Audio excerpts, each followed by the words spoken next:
Before I begin the video proper, I just wanted to go over something. Now, my reviews, as well as anybody else's reviews that you'll see, is my opinion, and it doesn't necessarily equate to your opinion or anyone else's, and that's okay. And with that being said, let's talk about Arcee.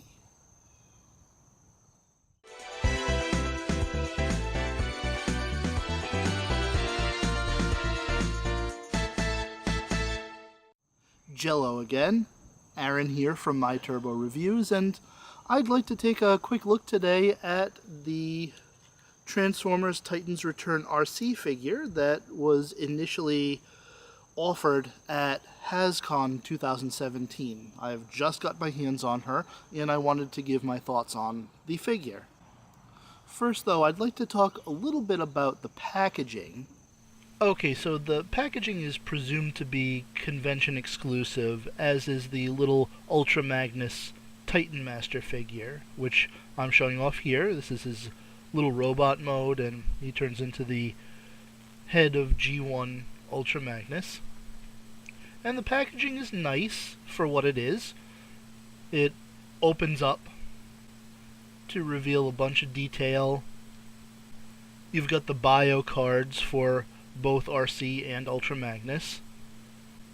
The unfortunate thing is that I wish Hasbro had gone with a more traditional convention packaging for these figures, because once you remove Arcee and Ultra Magnus from the little plastic tabs that hold them in place in the packaging, it's not really possible to get them back in the packaging without them just falling out afterwards, because there's nothing to hold them in place. And with that out of the way, let's get to the toy herself. She is nice. A bit nicer than I thought that she was going to be, given that she's a retooling of the Blur mold from the first wave of Titans Return. She does a lot of the same things that Blur did, but she does a bunch of things that are distinctly Arcee-esque, as at least G1 Arcee. There's a bunch of remolded stuff, including the front of the vehicle, which becomes her shield, and it's got a very nice tampographed huge Autobot symbol, which I'm always a fan of. The bottom still features the set of the 3 rolling wheels to facilitate the idea that Blur was more of a hover vehicle, and that's been carried over to this toy. That's fine. She's done up in these traditional Arcee colors, mostly whites and pinks. The cockpit is a clear pink plastic, and opening up said cockpit will reveal her Titan Master partner. This is Leinad, which we all know is Daniel spelled backwards, and it's an homage to the final episode of the Transformers Generation 1 cartoon, the one with all the headmasters in it. Now, Leinad is unique among the Titan Masters in the Titans Return line. His head is a completely different sculpt than anything else that we've seen before, and I suppose it's meant to evoke the helmeted portion of Daniel's exosuit. And of course we'll see Leinad's interaction with Arcee in just a little bit. All in all, I think they've done something really brilliant with the alt mode, given what they initially had to work with. And of course, this vehicle also becomes this robot. And her head is missing, of course it is. Why? Because that's where little Leinad comes into play. We've seen it before. Flip the legs up, make sure the arms are to the sides, turn them around, and place them on top of Arcee's torso. Now she's a complete robot.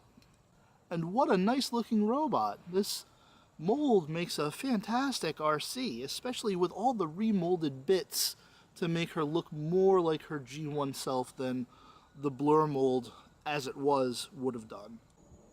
Arcee's face takes cues from a couple of different continuities, and that's just fine with me. I like the idea of having a headmaster Arcee finally to complement what we saw in the Transformers cartoon back in the 80s. There's still mostly pinks and whites in this mode, which is par for the course for the character. And the one thing that I'm lamenting is that there's no Autobot symbol visible anywhere on her chest in her robot mode. But at best, that's a minor gripe, really. Her articulation is what's really come to be standard for these deluxe figures. Head will rotate, and it wobbles back and forth because of the ball joint. Hinge at the shoulder, elbow swivel, pin hinge at the elbow. She's got waist swivel, and the waist swivel is not due to transformation. That's always appreciated. Ball jointed hips, pin hinge at the knee. No real foot articulation, but that's okay. Now, the front end of the vehicle that ends up on her back after transformation can detach and become a little shield for her to hold in robot mode, which looks decent, but I prefer to keep the shield on her back. She comes with these two weapons. Both are the same thing, and they're both unique to the Titans Return line. And both fit very nicely into her hands, giving her some firepower. This is not necessarily an Arcee that we asked for. Well, at least one of us did. And some of us are fine with the Generations Arcee figure that came out several years ago and have no need of this toy. But I say, when this toy reaches wider distribution, you'd be doing yourself a disservice if you didn't pick her up. Especially if you're a fan at all of the Titans Return line. And this has been Aaron from My Turbo Reviews, saying catch you later. Dun dun dun!